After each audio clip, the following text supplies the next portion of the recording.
কার্যত এখানে বিরোধীদের বলার কিছু আছে বলে মনে হয় না। একজন প্রবীণ বিধায়ক, তিনি বিরোধী দলেরই একাধিকবার বিধায়ক, অশোক দেব আমাকে বলছিলেন যে বলার কোনো সুযোগ নেই, কিন্তু আইনজীবীদের জন্য কিছু থাকলে ভালো হতো। তিনি প্রফেশনাল আইনজীবী।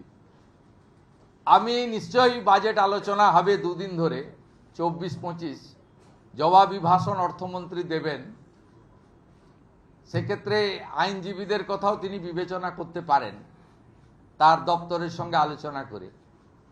যাই হোক, বলার কারো সুযোগ নেই।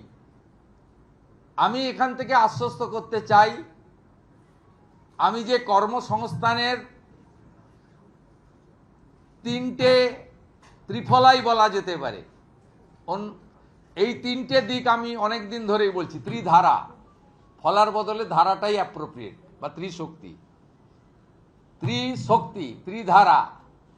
এটাতে প্রথম হচ্ছে সরকারি কর্মসংস্থান, যেখানে শিক্ষক, অধ্যাপক, শিক্ষাকর্মী, সরকারের শূন্য থাকা পোস্ট, পুলিশ, বনকর্মী ইত্যাদি ইত্যাদি। পরিষ্কার আমরা বলেছি এই অর্থবর্ষে 1 লক্ষ নতুন নিয়োগ হবে, 20,000 পুলিশে এবং 50,000 শিক্ষক, শিক্ষিকা, শিক্ষাকর্মী, অধ্যাপক এবং আমাদের অন্যান্য যারা শিক্ষা প্রতিষ্ঠানকে সেবা দান করেন, 50,000-এর কথা বলা হয়েছে। বাকি 30,000-এর ক্ষেত্রে সরকারি অফিসগুলো ডাটা এন্ট্রি অপারেটর, চুক্তিভিত্তিক লোকেদের দ্বারা চলছে। সেখানেও যে যে দপ্তরে যেমন যেমন ভ্যাকেন্সি আছে তাকে পূরণ করা হবে। ও সবচেয়ে বড় কথা, বাজেট বক্তৃতায় অর্থমন্ত্রী বলেছেন নিয়োগে কোনো রাজনৈতিক লোক নিয়োগ কমিটিতে থাকছে না, ইউপিএসসিকে ফলো করবে পশ্চিমবঙ্গ সরকার। এবং আজকে যে চাকরির দুর্নীতি হয়েছে, সেই দুর্নীতির হাত থেকে আগামী দিনে আগামী প্রজন্ম, বেকার যুবক যুবতীরা রক্ষা পাবে। এটি একটি বড় দিক। ত্রিধারাতে দ্বিতীয় দিক হচ্ছে বেসরকারি শিল্প, তার মধ্যে ফুড প্রসেসিং এবং এমএসএমই আছে। সেখানে ব্যাপক ইনভেস্টমেন্ট, সেই উদ্দেশ্যেই কিন্তু ল্যান্ড সিলিংয়ের পর্যালোচনার কথা বলা হয়েছে। 100 কোটি টাকার বেশি যারা বিনিয়োগ করবেন, তারা পঞ্চায়েত বা লোকাল বডিজ, কারোর কাছ থেকে কোনো অনুমোদন নিতে হবে না। কারণ এখানে রাজ্য স্তরে চুক্তি হয়, তাদের জমির ব্যবস্থা দেওয়া হয়, তারা ব্যাংক থেকে লোন নেন, ওখানে গিয়ে কেউ প্ল্যান আটকান, কেউ ট্রেড লাইসেন্স আটকান, বলেন তোলা দিতে হবে, আমার লোককে নিতে হবে, ফায়ার লাইসেন্সে করা হয়। এটা এই যে স্থানীয় স্তরে যে হয়রানির শিকার হন, সেখান থেকে মুক্তি পাবেন যারা ন্যূনতম 100 কোটি টাকার বেশি বিনিয়োগ করবেন। সবচেয়ে বড় কথা, আগের সরকার শিল্পে ইনসেন্টিভিয়াস তুলে দিয়েছিল। বর্তমান সরকার এই শব্দটি, এই ব্যবস্থাটা ফিরিয়ে আনলো, 5,000 কোটি টাকার প্রভিশন রেখেছে। এবং এই 5,000 কোটি টাকা মূলত কর্মসৃষ্টি সংক্রান্ত যারা শিল্প করবেন তাদেরকে ইনসেন্টিভিয়াস দেওয়ার কাজে অগ্রাধিকার দেবে বর্তমান সরকার। এর সাথে আমাদের আমসহ যে সমস্ত ফুড প্রসেসিং ইউনিট রয়েছে, টমেটো সহ অন্যান্য অনেক রয়েছে ফুড প্রসেসিং ইউনিট, এবং ভেরিয়াস টাইপের ভেজিটেবল ফ্রুটসেরও এখন ফুড প্রসেসিং অনেক ইউনিট হয়েছে। সেখানে তার উদ্যোগের কথা বলা হয়েছে, এমএসএমইর জন্য স্পষ্ট নির্দেশিকা রাখা হয়েছে, এর মধ্য দিয়ে ব্যাপক কর্মসংস্থান হতে পারে। তৃতীয় হচ্ছে ব্যবসা এবং ভর্তুকি কেন্দ্রিক নানা ধরনের যে সমস্ত শিক্ষিত যুবক যুবতীরা বা যারা স্কিল ট্রেনিং নেওয়ার পরে নিজে ছোট ব্যবসা করতে চান বা মাঝারি ব্যবসা করতে চান, তাদেরকে প্রধানমন্ত্রী মুদ্রা যোজনা, পিএমইজিপি, বিশ্বকর্মা ইত্যাদির মাধ্যমে ভর্তুকির ক্ষেত্রে অনেকটা দায়িত্ব রাজ্য সরকার নিয়েছে, বাজেটে এটা ছত্রছত্র আছে। এই তিনভাবে আমাদের এখানে কর্মসংস্থানের দিগন্ত উন্মোচিত হবে। এর সুফল আগামী 6-8 মাসের মধ্যেই আপনারা দেখতে পাবেন। প্রত্যেকটা জিনিসের একটা প্রসেস থাকে, একটু সময় লাগে, এবং মহিলাদের সংরক্ষণের কথাও আমরা বলেছি।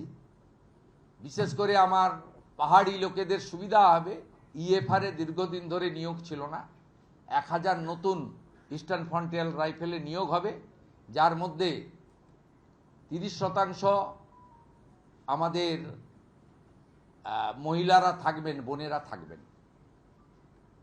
এর বাইরে যদি আপনি বলেন শিল্প কর্মসংস্থানের বাইরে অন্নদাতা ভগবান কৃষকদেরকে দুহাতে এই বাজেটে দেওয়া হয়েছে।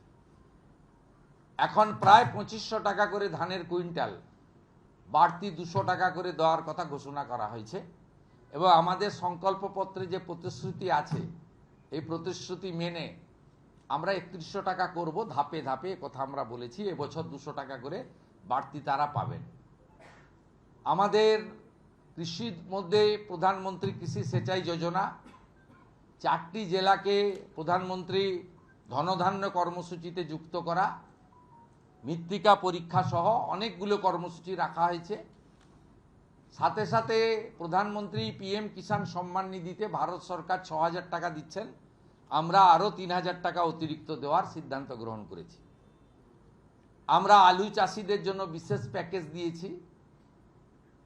প্রত্যেক আলু চাষি তারা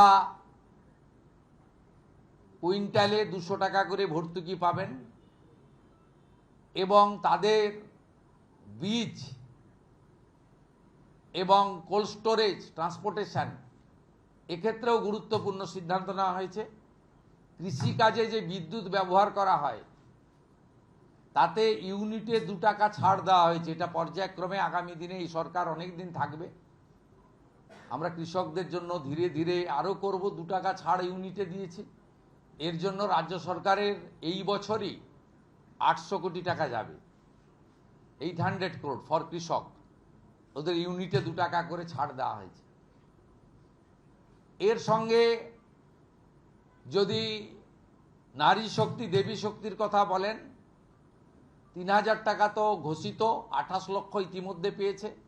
আগামী 1 জুলাই আরও 1,05,00,000 অ্যাকাউন্টে টাকা ট্রান্সফার হবে। তার প্রভিশন অর্থমন্ত্রী রেখেছেন 36,000 কোটি টাকা।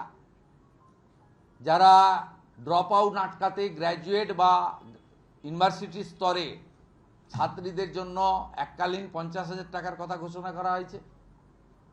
এবং আমাদের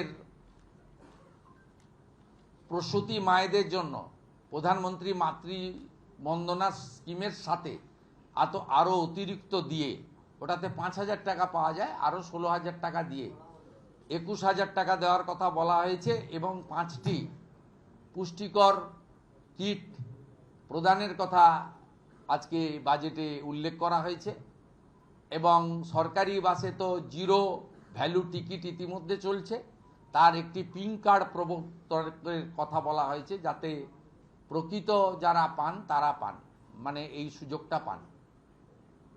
মহিলাদের জন্য মহকুমা ভিত্তিক একটি থানা, তাদের সুরক্ষার জন্য দুর্গা স্কোয়াড অফিসারদের দিয়ে বানানো, আর কনস্টেবল জওয়ানদের দিয়ে, মহিলা পুলিশ কর্মীদের দিয়ে 2টি ব্যাটালিয়ন বানানোর কথা আমরা ঘোষণা করেছি, যেটা আপনারা কিছুদিনের মধ্যেই দেখতে পাবেন। কারণ আমরা পুজোর আগে 16,000 নতুন কনস্টেবলকে রাস্তায় নামাচ্ছি।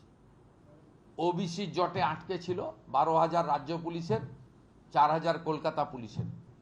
আমরা নারী সুরক্ষাকে অগ্রাধিকার দিতে চাই, এবং বহু জিনিস রয়েছে, মহিলাদের শিক্ষা, তাদের সুরক্ষা, অর্থনৈতিকভাবে পিছিয়ে পড়া মহিলাদেরকে অর্থনৈতিক সাহায্য করা, বিবেকানন্দ মেরিট স্কলারশিপের মাধ্যমে শিক্ষিত, মেধাবী, দরিদ্র ছাত্রছাত্রীদেরকে উৎসাহিত করা,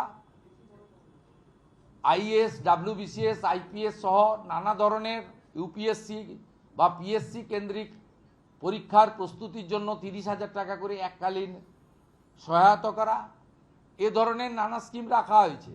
আমার যুবক ভাইরা, আপনাদের জন্য আমরা আছি। 3,000 টাকা করে অক্টোবর মাস থেকে পাবেন গ্র্যাজুয়েট যুবকরা। আর যারা গ্র্যাজুয়েট নন,